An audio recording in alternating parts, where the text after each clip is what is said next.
Hey YouTube, it's Rarity-O, and today I'm here with Kendall Cox. He just got 20th place at Madison Regional, and we're going to go straight into his deck profile. He is running +1 Fire Fist with hands. Alright, so monster lineup, of course, you have Triple Bear, 1 Gorilla, and the Wolf Bark, just because you can't run Fire Fist without a Fire Fist engine. Yeah. And I really like Gorilla, because especially when you're going against Tat, if you can get a tanky to search a bear, hit them, get Tensu, and search Gorilla, and then go with Gorilla, you just start popping shit and going to Tiger King right there. So that's always really good. Triple Fire, and then Triple Ice Hand. And you felt 3 of each was... 3 of each was perfect, because I mean, if you draw into like 1 Fire Hand and double Ice Hand, you still at least have 1 in the deck, and I mean, you can always bluff it by just straight up playing it in attack.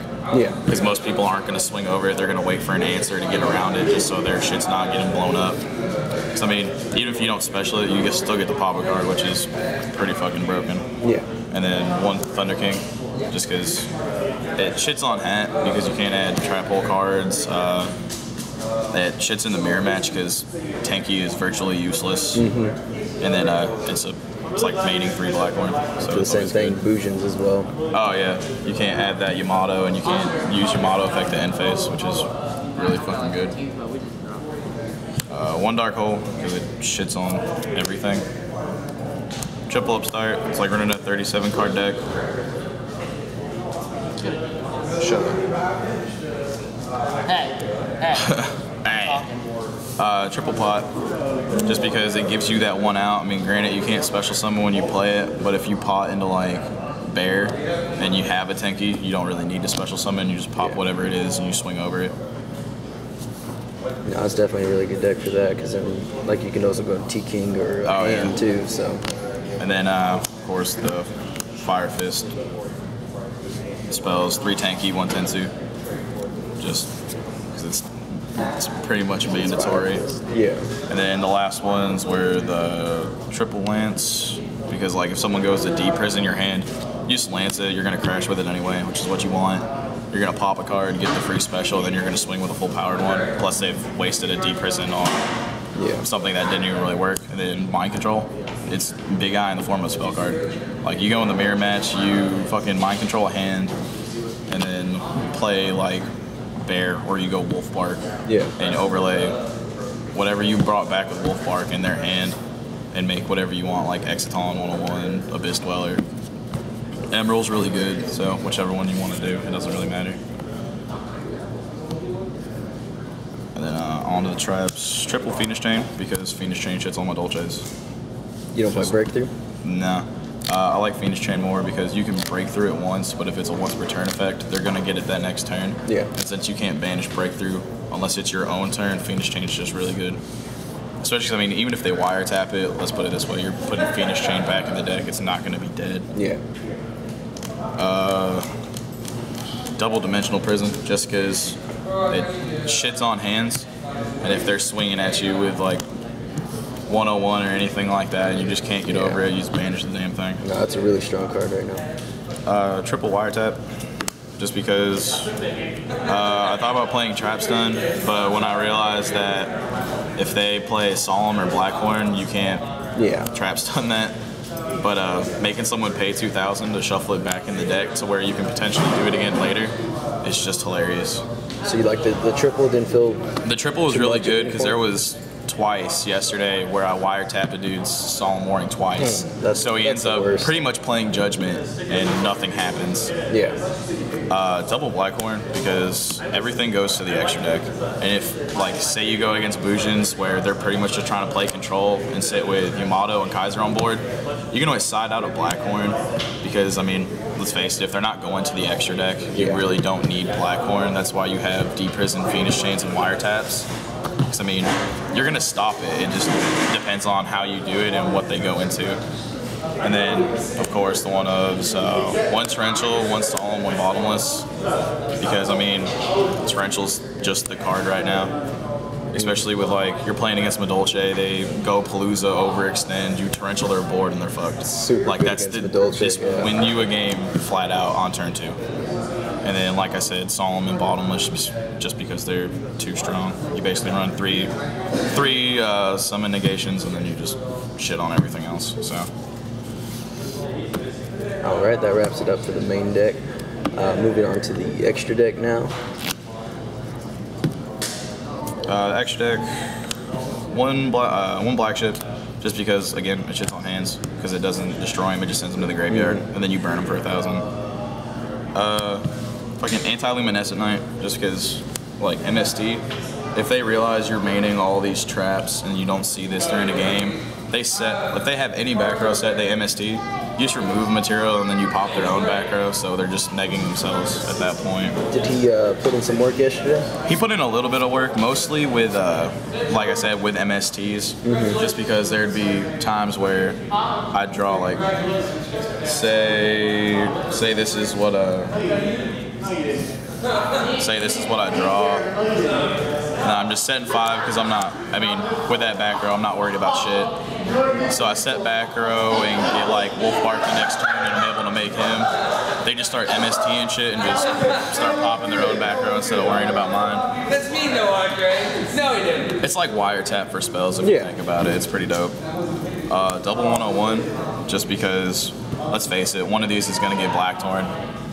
No one wants to see this bitch on board, ever. Even going to 2 in a game, and even if they're successful, it's still good. Especially because, like, if you have one other monster plus a hand on board, you just keep crashing until you destroy their whole board, make 101, and even if you're not sucking something up, it's just a 21 beat stick that can't be destroyed twice. Ragna Zero, just because this card puts in work against the Mirror and Illusions, because it's during either player's turn. So if you have Tenki up and you summon Yamato, like your opponent summons Yamato, they have no hair, no turtle on board. The second he hits board, you destroy it. Plus you +1 off it because you draw a card, which is really broken. Did that put in work yesterday as well? Illusions, definitely. Every time the dude put Yamato on board. Yamato, Mikazuchi, Arasuda, Hermit, any of them, just pop it. 1 Emerald, because with Emerald you can shuffle the hands back into the deck, plus you get the +1 off of drawing a card. Yeah. So you're recycling your hands so they're never actually dead. That's real good with the hands. And then you get the additional card. 1 Cowboy, because let's face it, if you get them down to under 500 and you have 2 4s on board and you don't burn them for game, you can lose. It will bite you in the ass. The 1 Tiger King and the 1 Cardinal. Cardinal's real good because if you, like, there were 2 games where I saw the whole Fire Fist engine in the first 10 cards. So I just went into Cardinal, shuffled it back in the deck, and it gave me the resources I needed to just end up going back through and popping shit with Tenki, normal summoning him with Tensu. And then, let's face it, Tiger King's just broke. You go up against anything, like if you go up against Madolce, you negate all their effects so you can fucking not have to worry about Tiramisu range. Do you ever wish you had a second Tiger King? No, actually. I'm really glad I only played it at 1, because not having the second Tiger King makes room for the second 101. Makes sense. And then it makes room for the second Abyss Dweller, which I just gave back to Hugh. But I run double Abyss Dweller, just because if you go up against the mirror match, or you go up against Sylvans, you make double Abyss Dweller with back row, and you just sit. Or Mermails too. Yeah, or Mermails. You just sit. Because let's face it, Sylvans draw for turn, you remove 1 from an Abyss Dweller. You still have 1 material on him and 2 on the other one. You're sitting for at least 4 turns unless they find a way to get over him, where he's just null and void. He's just dead. Heartland Draco, because you run 4 continuous spell cards. Yeah. So there is a very distinct possibility that they're not going to be able to swing over him, but swinging in the deep prison with Heartland. So did you win any games with Heartland? Actually, I did. There was a game I was playing against Madolces in like round 5. Put Heartland on board, and he had 1 material left. I had Tenki and Tensu up, and then I made a Cowboy. Ended up burning him for the last. He had 25 left, so I burned him for 28. He's really good with against Madolces anyway, because you don't even have to have a Tinky or anything. Yeah, there just has to be a face-up field spell. So like if they play Chateau or Ticket, you just kind of sit, because they can't really swing over them. And say they do MST or get rid of their Chateau because they have another one in hand. That's why you run double D Prison and Fiendish Chain. 1 Diamond Dyer. A lot of people don't like this card right now because it's, let's face it, it's a giant neg, but if there is that 1 card you cannot get over, like someone plays Kaiser and you get rid of 1 monster, you go Wolf Bark and you make Diamond Dire, you blow that shit up right there, and you don't even have to worry about Kaiser for the rest of the game. You can just go on and make your plays, set your back row, set a hand, and just go on. Kagasuchi, because I mean, even though you're not milling Bujin cards, he won't gain any extra attack, but he still gains off of Tenki and Tensu. And I mean, he's kind of like 101, where you just remove a material and he's not destroyed. Yeah. So he can potentially be a 2900 beat stick that you have to swing over 3 times to get off the board. Yeah. And then 1 Exciton. Because I mean, let's face it, Exciton will win you games. If you're top decking, they have an established field, and you top deck Wolf Bark, you can go Exciton. And if they don't have the answer, you can essentially win the game. Like, Exciton he's that card right now. That's why he's so expensive. Yeah, that's why he's like $90. But yeah, Exciton's the man right now. All right, and did you feel your extra deck was solid, or was there anything you felt was lacking? The only thing I wish I might have wanted in there would have been maybe a second Cowboy. But I mean, at the same time, I really like the way the extra deck panned out because I had options for pretty much every matchup I went into. Yeah. I mean, like I said, Exciton wins you games. Abyss Dweller just craps on Sylvans, and I mean, when you've got double 101, they know you're going to have one of them, but they most of the time don't expect the second one, so they might waste the other Blackhorn on, like, I don't know, they might waste it on, like, Abyss Dweller or Emerald, so that makes your second 101 live, so you can just go off. Alright, so now we're going on to the sideboard. Actually, my favorite sideboard card of the entire tournament was Soul Drain. Oh, yeah? I mean, yeah, it craps on hands, but if you play this against Dragons or Bujins or Sylvans, like, it puts in too much work. I mean, it makes all the E-Dragons dead in grave. You can't do anything with Bujins, and I mean, let's face it, if you can't do anything from the grave with Sylvans, you just lose. Yeah, that's very true. Double debunk, because let's face it, it shits on everything. Pretty much the same thing with Soul Drain. Like, yeah, the same reason for Soul Drain. Like, if you set this, you can freely swing into their Ice Hand, Fire Hand. It doesn't really matter because you're going to stop it and banish it. So if they play Emerald, they're not getting the recycled resources. And then, I mean, it works really well against Bujins because you know they're going to summon Yamato, and if they've got Honest or Crane in hand, they're going to get cocky. They're going to swing. You debunk it, their Yamato dies. And I mean, let's face it, it's free board. Double Needle Ceiling, just because, I mean, like, playing against Madolches, this card puts in work, because, I mean, if they play Trap Stun and you wiretap it and they still try to go for game, even if this is the last card you have on board, you wait for them to fill their board before they try to make that Angeli play, and you just nuke it. Yeah. It's kind of like Exciton, only you're just destroying all face-up monsters, so you set your hand, you wait for them to go off. Yeah. They've got 3 monsters on board with, like... kind of almost like running extra torrentials. Yeah, pretty much. Especially because, like, you set a Fire Hand or you set an Ice Hand, they've got Levier and the... what is it? Shit. Invoker? No, not Invoker. They've got, like, Angeli and Messengelato. They're trying to make that Tiramisu play. You just stop it right there. You don't even let Tiramisu hit board. Double Light Imprisoning Mirror. It's the 2-card combo that it's just 2 cards that shuts down Bujins entirely. Yeah. Like, you see this turn 1, if they don't main board MSTs, they lose. Period. It's because, I mean, yeah, you can still use Crane and Honest from hand, but you only run 4 of those, so it's only going to get you so far. Like, you can't stop target effects and you can't stop destroy effects with Hair and Turtle, so you just kind of lose at that point. Only side double MST, because let's face it, you run 3 Ice Hands, you essentially main board 3 MSTs you set as monsters. Plus the bears. Plus bear, and then plus gorilla. So I mean, you have enough back row hate that you really don't need 3 MSTs. It's just good to see them if you don't see gorilla, which is why I ran 2 in the side. Double Maxi, because let's face it, dragons are still very real, and so are Madolches. So I mean, Sylvans. Yeah, and Sylvans for that matter. So like, if you can drop Maxi like right when they try to do everything, most people won't take the challenge because if they don't OTK you, they are going to lose. Yeah. Like especially with this deck, if they put all the resources you need in hand and you have Tensu, if you have Tensu, you can go off. You just win. It's awesome. And then double DD Crow.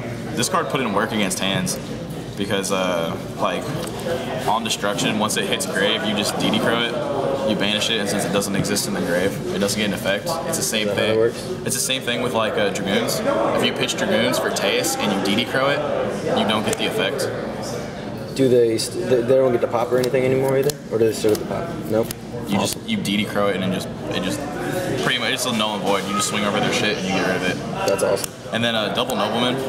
This card puts in work against Girgia and the Mirror because, like I said, most people like to set the hands. Like, why take unnecessary damage if you know they're gonna swing over it?